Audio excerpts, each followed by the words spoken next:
Students, welcome to Study Origin. आप सभी अगर 10th के स्टूडेंट हैं, 2024 में आपकी एग्जामिनेशन होने वाली है या फिर 2025 वाले हैं तो भी आप इसे देख सकते हैं। ओवरऑल आपका पूरा का पूरा रिवीजन कराया जाएगा। तो आज से हम लोग स्टार्ट करने जा रहे हैं हमारे बोर्ड एग्जाम की तैयारी का पहला जो आप इसे चैप्टर कह सकते हैं। पहला चैप्टर है साइंस का लाइट रिफ्लेक्शन एंड रिफ्रैक्शन, जिससे आप सभी अब फरवरी में आपकी एग्जामिनेशन है तो ऐसा तो नहीं है कि आपने अभी तक पढ़ाई शुरू भी नहीं की है। शुरू किए होंगे तो सबसे पहला चैप्टर यही है, प्रकाश का परावर्तन और अपवर्तन। तो इसका पहला क्लास हम लोग आज डिस्कस करने वाले हैं। चलिए शुरू करते हैं, लेकिन उससे पहले चैनल को सब्सक्राइब कर लीजिएगा ताकि आगे की जो भी वीडियोस आए आप लोगों को डेफिनेटली नोटिफिकेशन के थ्रू मिल सके। तो सबसे पहले हम लोग आते हैं प्रकाश के टॉपिक्स पे। आखिर इस चैप्टर में आपको पढ़ना क्या क्या है, ठीक है। अगर आप एनसीईआरटी का बुक पढ़ते हैं ना, हालांकि बहुत कम स्टूडेंट ही एनसीईआरटी का बुक पढ़ते हैं, तो एनसीईआरटी में ये जो चैप्टर है ओवरऑल आपका 9th नंबर पे है, ठीक है। अदरवाइज कोई और बुक आप उठा करके देख रहे हैं तो आपको सबसे पहले ये प्रकाश का परावर्तन ही दिख रहा है। तो चैप्टर भी आपको पता चल गया, कोई और बुक है तो या फिर एनसीईआरटी है तो। टॉपिक्स की अगर हम बात करें तो प्रकाश के परावर्तन में हमें पढ़ना होता है प्रकाश का परावर्तन आखिर है क्या, परावर्तन क्या है, परावर्तन के नियम पढ़ने होते हैं, नियम कौन कौन से हैं वो पढ़ना होता है। फिर गोलीय दर्पण के बारे में, अवतल दर्पण, उत्तल दर्पण, उत्तल दर्पण से प्रकाश का परावर्तन, अवतल दर्पण से प्रकाश का परावर्तन, अवतल दर्पण का उपयोग कहाँ होता है, उत्तल दर्पण का उपयोग कहाँ होता है, इन सभी चीजों के बारे में हमें पढ़ना होता है। फिर उत्तल दर्पण से कैसा प्रतिबिंब बनता है, अवतल दर्पण से कैसा प्रतिबिंब बनता है, इसके बारे में हमें पढ़ना पड़ता है। फिर जो भी प्रकाश की किरणें गुजरती हैं अवतल दर्पण उत्तल दर्पण से, उससे कैसे इमेज बनता है, किस तरीके से, इन सभी चीजों के बारे में हमें पढ़ना होता है पहले चैप्टर के अंदर अंदर। और उसी में फिर हमें चिन्ह परिपाटी भी पढ़ना होता है। गोलीय दर्पण के लिए कार्तीय चिन्ह परिपाटी, फिर दर्पण सूत्र पढ़ना होता है 1/b + 1/u, मतलब जो भी चीजें हैं इन सभी चीजों को हम लोग फर्स्ट चैप्टर के अंदर अंदर देखते हैं। लेकिन एनसीईआरटी की बात करें ना तो परावर्तन और अपवर्तन दोनों को एक ही चैप्टर में रख दिया गया है। लेकिन वही अगर आप कोई और बुक पढ़ रहे होंगे तो उसमें पहला चैप्टर में बस दर्पण से शुरू होकर के दर्पण के चर्चा कंप्लीट हो जाती है और उसके बाद दूसरे चैप्टर में पढ़ा जाता है अपवर्तन। तो फिलहाल हम लोग पहले परावर्तन का बात करेंगे। तो परावर्तन की अगर हम बात करें तो सबसे पहला जब हम प्रकाश का परावर्तन देख रहे हैं तो सबसे पहला क्वेश्चन आता है प्रकाश क्या है। अगर आप टेस्ट वगैरह दिए होंगे, कोचिंग में पढ़ रहे होंगे या फिर आप सेंटर वगैरह एग्जाम भी दिए होंगे तो एक क्वेश्चन आपके माइंड में हो सकता है, कहीं ना कहीं टकरा गया होगा कि प्रकाश होता क्या है। सबसे पहले व्हाट इज लाइट, प्रकाश को हिंदी मतलब इंग्लिश में लाइट बोलते हैं, ये तो आप सबको पता है। तो प्रकाश क्या है, तो सबसे पहले चीज ये होती है कि प्रकाश ना वो कारण है, प्रकाश कोई चीज नहीं, प्रकाश एक कारण है जो किसी वस्तु पर अगर पड़ जाती है तो हम उस चीज को देख पाते हैं, ठीक है। तो एक लाइन में आप लिख सकते हैं प्रकाश वह भौतिक कारण है जिसके किसी भी वस्तु पर पड़ने पर हमें उस चीज को देखने की अनुभूति होती है। एग्जाम्पल के तौर पे अगर आप कभी अंधेरे कमरे में जाते हो तो आपको वहां पे कुछ नहीं दिखता। एग्जैक्टली वहीं पे अगर कोई लाइट जल रही होती है तो जहां पे लाइट का रोशनी पड़ रहा होता है वहां के आसपास आपको सारी चीजें दिख रही होती है। तो एग्जैक्टली ये समझ सकते हैं आप कि जहां पे लाइट है वहां की चीजें आपको दिखती है। तो लाइट ही वो रीजन है जिसकी वजह से हम किसी भी चीज को देख पाते हैं। बस एक माइंड में ये चीजें बैठा लीजिए कि जहां पे लाइट रहेगा, जिस जिस सब ऑब्जेक्ट पे जैसे साइंस के अंदर वस्तु को थिंग नहीं लेकिन ऑब्जेक्ट बोलते हैं, ठीक है। हम लोग बचपन से पढ़ते आ रहे हैं कि थिंग है, थिंग मीन्स वस्तु, थिंग मीन्स वस्तु। लेकिन अब जब आप साइंस के अंतर्गत पढ़ेंगे, अभी से लेकर के आगे जब तक पढ़ेंगे तो आपको वस्तु को ऑब्जेक्ट बोलना जाता है, ठीक है। तो जब भी लाइट जो है किसी ऑब्जेक्ट पे पड़ती है यानी प्रकाश जब किसी वस्तु पर पड़ती है तब हम उसे देख पाते हैं। तो प्रकाश कुछ नहीं, एक कारण है जिसकी वजह से हम किसी वस्तु को देख पाते हैं। एकदम इस लाइन को एकदम फिट कर लीजिए, सिंपल सा क्वेश्चन है जिसका सिंपल सा जवाब भी है, ठीक है। इस तरह के क्वेश्चन व्हाट इज लाइट जरूर पूछा जाता है। अब इमेज के थ्रू से अगर हम इसे समझना चाहें तो जरा समझ लेते हैं। इमेज यहाँ पे दिया गया है, क्लिक कर लेते हैं। आपके सामने इमेज ओपन होकर के आएगा जो कि लाइट को रिप्रेजेंट करेगा। तो ऑब्वियसली आप मतलब देखे होंगे, ये कोई बहुत बड़ी बात नहीं है। आप किसी अंधेरे कमरे में जाइए, एक टॉर्च जलाइए, तो क्या होता है, अगर सपोज दैट यही अंधेरा कमरा है, यहाँ पे एक बल्ब जल रहा है, तो जहां तक बल्ब की रोशनी जा रही है वहां पे हमें दिख रहा है। लेकिन अगर इस पोर्शन की बात करें, यहाँ पे बल्ब की रोशनी नहीं जा रही है तो यहाँ पे क्या है, अंधेरा है। जैसे जैसे लाइट कम रहा है वैसे वैसे दिखने का जो कैपेसिटी है, एबिलिटी है, वो भी धीरे धीरे कम रहा है। तो बस यही लाइट है। Light is the reason by which we can see any object. प्रकाश वह भौतिक कारण है या वह कारण है जिस मतलब, अब प्रॉपर तरीके से सजा के लिखेगा तो और अच्छा है ना। प्रकाश वह कारण है जिस वजह से हम किसी चीज को देख पाते हैं, इतना तो आपके माइंड में बैठ गया। लेकिन जब लिखने की बात आएगी तब आपको क्या लिखना है, प्रकाश वह भौतिक कारण है जिसके किसी वस्तु पर पड़ने पर हमें उस चीज को देखने की अनुभूति होती है। तो आई होप अब ये चीजें आपके सामने क्लियर है कि प्रकाश है क्या। अब प्रकाश जब क्या है, तो अब जैसे ही ये चीज आता है तो दूसरा टॉपिक्स ये आ जाता है कि प्रकाश का स्रोत कौन कौन सा है, कहाँ कहाँ से प्रकाश निकलता है। तो दो सोर्सेज है, ठीक है। ये भी आता है कि प्रकाश के कितने स्रोत हैं, उदाहरण देकर समझाएं। इस तरह के क्वेश्चंस आते हैं। तो आपको क्या करना है, ये चीजों को भी समझ लेना है। प्रकाश के स्रोत क्या है, स्रोत का मतलब जहां पे भी, आप सिर्फ यही नहीं, कहीं पे भी आप आगे चल के जहां भी पढ़िए, स्रोत का मतलब होता है जहां से कोई चीज निकलता हो। तो प्रकाश का स्रोत मतलब वो चीज है जहां से प्रकाश निकलती है। तो प्रकाश का सोर्स दो गो है, एक प्राकृतिक सोर्स, मानव निर्मित सोर्स। अब नाम से ही आपको पता चल जाएगा, जो प्राकृतिक वस्तु से लाइट निकलेगा वो प्राकृतिक सोर्स हो गया, और जो मानव निर्मित वस्तु से लाइट निकलेगा वो मानव निर्मित सोर्स हो गया। अब एग्जाम्पल के तौर पे अगर देखना चाहें तो हम लोग इसका भी एग्जाम्पल समझ लेते हैं। तो चलिए अब ये भी देख लेते हैं ताकि आपको ज्यादा क्लियर तरीके से पता चल सके। प्रॉपर तरीके से अगर आप इसे देखिएगा तो आपको सब कुछ आसानी से समझ में आ जाएगा। हम लोग सभी चीजों को इसी क्लास के मतलब, इसी क्लास का मतलब जो जो वीडियोस पब्लिश करी जाएंगे, अगर आप पूरे तरीके से देखिएगा तो आपके बोर्ड एग्जामिनेशन में बहुत अच्छे मार्क्स आप स्कोर कर पाएंगे। चाहे आप शुरू से पढ़े हुए हो या नहीं पढ़े हुए, अगर पढ़े हुए तो आपको पूरा का पूरा रिविजन हो जाएगा, आपको पूरी चीजें आसानी से क्लियर हो जाएंगी। तो सोर्स दो तरह का होता है, ये आप माइंड में बैठा लीजिए। पहला होता है नेचुरल सोर्स और दूसरा होता है मैनमेड सोर्स। अब नेचुरल सोर्स की बात करें तो यहाँ पे सबसे पहला ध्यान आता है किसका, सूर्य का। तो सूरज से ही हम लोग मैक्सिमम दिन में लाइट उसी से होता है, ठीक है। तारे भी प्रकाश देते हैं, वो अलग चीजें हैं कि हम तक उसकी रोशनी नहीं पहुंच पाती है, ठीक है। तो नेचुरल लाइट में जब बात करेंगे, नेचुरल सोर्सेज की जब बात करेंगे तो तारे की भी काउंटिंग होगी।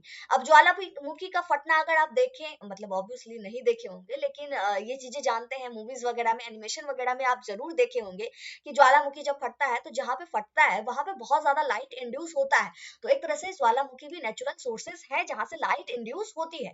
तो ये तीन एग्जांपल आप लिख सकते हैं, सन, स्टार एंड लावा, ठीक है। ये तीन एग्जांपल हो गया नेचुरल सोर्स के लिए। प्राकृतिक स्रोत, प्रकाश के प्राकृतिक स्रोत। अगर क्वेश्चन इस तरीके से भी आ जाए ऑब्जेक्टिव में कि प्रकाश के प्राकृतिक स्रोत निम्नलिखित में से कौन है, तो जो भी रहेगा आपको क्या करना है, उस ऑप्शन को टिक आउट करना है। ये चीजें हो गई। अब दूसरा आता है मैनमेड सोर्स। तो जो चीज वस्तु है जो हम लोग बनाए हैं वो चीजें क्या हो गई, मैनमेड सोर्स। अब आग है, कोई ना कोई जलाता है, कोई ना कोई वस्तु से जल के निकलता है, तो वो क्या हो गया, मैनमेड सोर्स। कैंडल है, मोमबत्ती है, लाइट करती है, हम लोग उजाला कर पाते हैं इससे जला करके, तो ये क्या है, manmade source. Torch manmade source, bulb manmade source.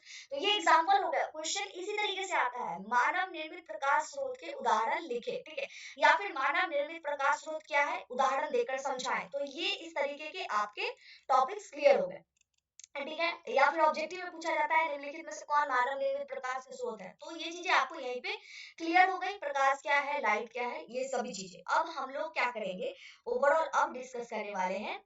Sources हम लोग पढ़ लिए, लाइट क्या है ये पता चल गया, सोर्सेज पता चल गया। अब हम लोग ये पढ़ते हैं कि प्रकाश के आधार पे वस्तु कितनी है, ठीक है। तो देखिए बेसिकली प्रकाश के आधार पे दो तरह की वस्तुएं होती है, ठीक है। प्रदीप्त वस्तुएं, अदीप्त वस्तु। अगर आप इंग्लिश में पढ़े होंगे तो लुमिनस ऑब्जेक्ट या फिर नॉन लुमिनस ऑब्जेक्ट। लुमिनस का मतलब प्रदीप्त और नॉन लुमिनस का मतलब अदीप्त, ठीक है। तो यहीं पे मैंने एक लाइन में लिख भी दिया है कि प्रदीप्त वस्तुएं वो वस्तुएं जो प्रकाश उत्पन्न करती है, और अदीप्त वस्तुएं वो वस्तुएं जो प्रकाश उत्पन्न नहीं करती है। एकदम माइंड में एकदम फिट कर लीजिए, जिससे प्रकाश निकल रहा है वो प्रदीप्त वस्तु है, जिससे प्रकाश नहीं निकल रहा है वो अदीप्त वस्तु है। अब आप जहां कहीं भी बैठे चारों ओर दिख लीजिए, आपको दिख जाएगा बल्ब वगैरह दिख रहा होगा, तो बल्ब क्या है, प्रदीप्त वस्तु है। डब्बा दिख रहा होगा, कोई बुक दिख रहा होगा, किसी भी चीज का मतलब दिख रहा होगा जिससे प्रकाश नहीं निकल रहा है। मैक्सिमम चीजों से प्रकाश नहीं ही निकल रही है, तो मैक्सिमम चीजें अदीप्त वस्तु है, और जहां जहां से प्रकाश निकल रहा है वो प्रदीप्त वस्तु है। अगर हम वही चीजें क्या करें, ये चीजें तो क्लियर हो गई, लेकिन अगर आप इमेज देखना चाहते हैं तो वो भी हम लोग देख लेते हैं। ऑब्वियसली इट्स सिंपल सा है। प्रदीप्त वस्तु क्या हो गया, आग, टॉर्च, बल्ब। और अदीप्त वस्तु की चर्चा करें तो कोई कार्डबोर्ड हो गया, कोई आपका मतलब बुक हो गया, कोई दीवार हो गया, ये सब क्या है, लाइट थोड़ी ना इंड्यूस करती है, तो ये सब क्या हो गया, अदीप्त वस्तु। क्लियर है, ये चीजें भी क्लियर है। ये क्वेश्चन पूछा जाता है कि प्रदीप्त वस्तुएं कौन कौन सी हैं, उदाहरण देकर समझा, ठीक है। या फिर सिंपल पूछा जाएगा ऑप्शन दे दिया जाएगा प्रदीप्त वस्तु। तो ये कॉन्सेप्ट आपके माइंड में क्लियर होना चाहिए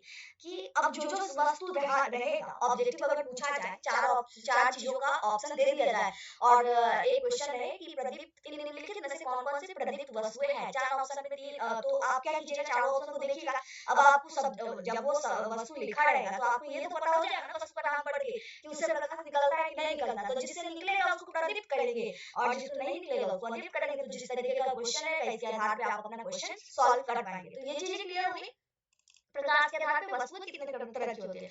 अब बात आती है माध्यम की। ये सभी टॉपिक्स अगर आप पहले से पढ़े होंगे तो आपका पूरी तरीके से बेटर तरीके से रिवीजन हो रहा होगा, ठीक है। माध्यम क्या है, प्रकाश के कितने माध्यम होते हैं, तो तीन माध्यम होते हैं, एकदम माइंड में एकदम रट लीजिए। पारदर्शी, अपारदर्शी, पारभासी। बचपन में भी पढ़े होंगे, बचपन में इन सेंस फोर्थ फिफ्थ में पढ़े होंगे। पारदर्शी का मतलब जिसके आर पार दिखाई देते पारदर्शी, अपारदर्शी मतलब जिसके आर पार न दिखाई देते अपारदर्शी, और पारभासी का मतलब है कि धुंधला धुंधला सा दिखाई दे उसको पारभासी। अभी हम लोग क्या पढ़ रहे हैं, लाइट का पूरा इसमें मतलब कोई चीज हम देख पा रहे हैं इसमें पूरा का पूरा रोल किसका है, लाइट का। सबसे पूरा शुरू में ही हम लोग देखे कि प्रकाश क्या है, प्रकाश वो कारण है जिससे किसी वस्तु पर जब पड़ती है तो हमें उसे देखने की अनुभूति होती है, ठीक है। तो सिर्फ जब हम लोग बचपन में थे तो हम लोग का कॉन्सेप्ट ज्यादा क्लियर नहीं था, तो उस समय सीधे दिखाई दिया जाता था कि जिसके आर पार दिख रहा है पारदर्शी हो गया, नहीं दिख रहा है तो अपारदर्शी, थोड़ा थोड़ा धुंधला धुंधला दिख रहा है तो वो पारदर्शी। लेकिन अगर साइंटिफिकली मतलब अगर लाइट के डिफिनेशन की तरह से इसे देखा जाए तो सबसे पहला ये होता है कि पारदर्शी वस्तु वो है जिसमें प्रकाश की गति तेज होती है और प्रकाश पूरी तरह पार हो जाता है। मतलब इधर से हम प्रकाश डाल रहे हैं तो एकदम तेजी से जो गति है प्रकाश की उसी स्पीड से, हालांकि प्रकाश की गति क्या है 3 × 10⁸ निर्वात में या फिर वायु में लगभग हो जाता है, ठीक है। हालांकि वो हम लोग पढ़ेंगे, आप बर्तन जब पढ़ेंगे ना तो पूरा का पूरा पढ़ेंगे चैप्टर की जल में जल में प्रकाश का कितना स्पीड होता है, कांच में कितना स्पीड होता है, वो सब पढ़ेंगे। अभी फिलहाल हम लोग ये देख लेते हैं कि पारदर्शी जो वस्तु होती है उसमें जितना प्रकाश का गति होता है उस तेज गति से जाती है और जितना मतलब पूरा तरीके से इधर से उधर प्रकाश क्रॉस हो जाता है, ठीक है। इसमें कोई झंझट, जैसे आप मान लीजिए कोई कपड़ा है, आप कपड़ा ले उसमें पानी डाल रहे हैं तो पानी क्या है पूरा तरीके से नीचे गिर जाता है। उसी तरीके से जब कोई चीज पर हम प्रकाश डालते हैं और वो इधर से जितना डाले उधर निकल गया, दैट मींस वो पारदर्शी है। और इसी वजह से पूरा प्रकाश भर चला जाता है, इस वजह से हमें इस पार से उस पार दिखाई दे देता है। ये चीजें हो गई। अपारदर्शी, पहले पारदर्शी का एग्जांपल देख लेते हैं। तो पारदर्शी का एग्जांपल क्या हो गया, ऑब्वियसली सबसे पहले अभी आप कोई चीज देख रहे हैं तो आपको लग रहा है ना बीच में कुछ नहीं, लेकिन हवा है तो हवा क्या है पारदर्शी। अगर आप बाल्टी में कुछ रख देते हैं, बाल्टी में पानी भरा हुआ है, उस बाल्टी में क्या होता है कोई मग रखा हुआ है या फिर कोई भी चीज है बाल्टी में पानी के अंदर है, हमें वो चीज साफ साफ दिखती है, बिल्कुल ही धुंधला नहीं दिखता है अगर पानी पूरी तरीके से साफ हो तो पानी क्या है पारदर्शी है। और हवा हो गया, शीशा है, शीशा ले लीजिए इस पार से उस पार पूरा दिखाई देगा, तो ये सब क्या है पारदर्शी। ये चीजें क्लियर हो गई। अपारदर्शी की बात, बुक ले लीजिए, लकड़ी ले लीजिए, दीवार ले लीजिए, इस पार से उस पार नहीं दिख रहा है, इसमें क्या है प्रकाश की गति न के बराबर हो ही नहीं पाता है और प्रकाश पार नहीं हो पाता है, इस चीज को क्या कहते हैं अपारदर्शी, ठीक है। तो बहुत सारी चीजें हैं जिसके आर पार नहीं दिख रहा है वो क्या हो गया अपारदर्शी। अब अगर उदाहरण पूछा जाएगा तो आप क्या कीजिएगा, उदाहरण लिख दीजिएगा। क्वेश्चन ये भी आ सकता है ऑब्जेक्टिव में कि निम्नलिखित में से कौन पारदर्शी है। अब जो सब्जेक्ट रहेगा मतलब कॉन्सेप्ट अगर आपको क्लियर रहेगा ना तो कैसे भी घुमा करके क्वेश्चन पूछे आप डेफिनेटली उसका जवाब दे पाएंगे। तो हम लोग इसमें क्या करें कॉन्सेप्ट बिल्ड करें, इस तरीके से समझिए कि आपको रटने का जरूरत नहीं पड़े, पूरा का पूरा माइंड ही आपका क्लियर हो जाए। पारभासी की बात करें तो देखिए प्रकाश पूरा तरीके से पार नहीं होता है लेकिन धुंधला धुंधला पार हो जाता है। अब इसको कैसे समझेंगे, कभी कभी होता है जब आप कुछ खा रहे होंगे, ऑब्वियसली जब हम लोग कुछ भी खाते हैं समोसे हो गया पकौड़ी हो गया जो भी चीजें जिसमें तेल लग जाता है खाते खाते, तो जब आप उसको पार से देखिएगा तो देखिएगा कि धुंधला धुंधला दिखाई दे रहा है, पूरी तरीके से नहीं दिख रहा है लेकिन धुंधला धुंधला दिखाई दे रहा है। अगर कोई पतला प्लास्टिक की बात करें जिसमें हम लोग सब्जी वगैरह लाते हैं, कोई सामान घर का सामान आता है तो ग्रोसरी वाली जो छोटी वाली प्लास्टिक होती है उसके पार से अगर आप आग के सामने लगा के देखें तो आपको मतलब दिखेगा धुंधला धुंधला सा दिखेगा, पूरी तरीके से साफ नहीं दिखेगा, ठीक है। तो तेल लगा कागज हो गया, प्लास्टिक पतली वाली प्लास्टिक हो गई, या फिर आप कोई कॉटन सा कपड़ा ले लीजिए सूती सा, उतना भी मतलब वो मोटा लेयर वाला नहीं एकदम पतला लेयर वाला जब देखिएगा तो आग के सामने अगर आप देखें जैसे दुपट्टे हो गया पतला सा पर्दा वगैरह हो, तो अगर आप उसके इस तरीके से देखेंगे तो आपको उधर धुंधला धुंधला सा दिखाई देगा, पूरा साफ नहीं दिखाई देगा लेकिन धुंधला धुंधला सा दिखाई देगा। अब वही अगर आप बात करें अगर कोई बाल्टी में पानी है, ठीक है, वो पानी गंदा हो गया किसी भी वजह से धूल पड़ गया मिट्टी पड़ गया, तो तब जब आप देखेंगे तो वो क्या होगा धुंधला धुंधला सा हो जाता है। तो वही चीज है, अगर धुंधला धुंधला सा दिख रहा है इसका मतलब प्रकाश जा रहा है लेकिन कुछ ना कुछ उसमें अवरोध हो रहा है जिसकी वजह से उसकी गति कम हो जाती है और प्रकाश का कुछ भाग ही उसके पार हो पाता है। तो ये था आपका प्रकाश, प्रकाश का माध्यम, प्रकाश के आधार पे वस्तु, प्रकाश का स्रोत। आई होप अब ये चीजें आप सभी के सामने क्लियर वे में दिख रही होंगी, ठीक है। अब आगे हम लोग अगली वीडियो में चर्चा करेंगे प्रकाश के परावर्तन के बारे में और परावर्तन के नियम के बारे में कि क्या क्या नियम है और परावर्तन होता क्या है, ठीक है। इसी तरीके से हम लोग आगे की सारी चीजों का डिवीजन करेंगे। कोई भी डाउट है किसी भी तरह का तो आप कमेंट करके पूछ लीजिएगा। और एक चीज और मैं कहना चाहूंगी, व्हाट्सएप ग्रुप और टेलीग्राम ग्रुप दोनों बनाया गया है। तो जब भी कोई क्लास की वीडियो अपलोड होगी तो व्हाट्सएप ग्रुप में और टेलीग्राम ग्रुप में शेयर किया जाएगा। होता ही है कि स्टडी ऑरिजिन का जो यूट्यूब चैनल है उसमें बहुत सारी वीडियो डलाती है, जैसे ग्रेजुएशन का होगा, बीए, एमए, इस सब तक हर कोर्स का डलाता है। तो बहुत सारा नोटिफिकेशन की वजह से कभी कभी नोटिफिकेशन नहीं जाता है। तो ऐसे में क्या होगा, वीडियो मतलब चला जाएगा लेकिन आपको नोटिफिकेशन नहीं जाएगा, आपको पता भी नहीं चलेगा कि वीडियो आ चुकी है। तो क्लासेस के लिए क्या कीजिए, आप WhatsApp group Telegram group join कर लीजिए, दोनों में से कोई एक जो आप कर सकते हैं। अगर व्हाट्सएप है तो व्हाट्सएप कर लीजिए, टेलीग्राम है तो टेलीग्राम कर लीजिए, लिंक आपको डिस्क्रिप्शन बॉक्स में मिल जाएगा, उसे ज्वाइन कर लीजिएगा जिससे कि आपको क्लासेस टाइम टू टाइम मिल सकेगा। कोई और डाउट है, कोई भी किसी भी तरीके का क्वेश्चन है, आप बेझिझक पूछिए, आपका सवाल का जवाब दे दिया जाएगा। तो इस वीडियो को यहीं पे कंप्लीट करते हैं। हेल्पफुल लगे तो लाइक कीजिएगा और अपने दोस्तों जो कंफ्यूज है कि कैसे परीक्षा का तैयारी करें उसके साथ भी इसको शेयर कीजिए, बोलिए कि इसे देखे, ताकि वो भी अपने एग्जाम का प्रिपरेशन प्रॉपर तरीके से कर पाए। मिलते हैं वीडियो में अगली इन्फॉर्मेशन, अगली वीडियो, अगली क्लास, अगले टॉपिक जो कह लीजिए उसके साथ। जय भारत, जय बिहार।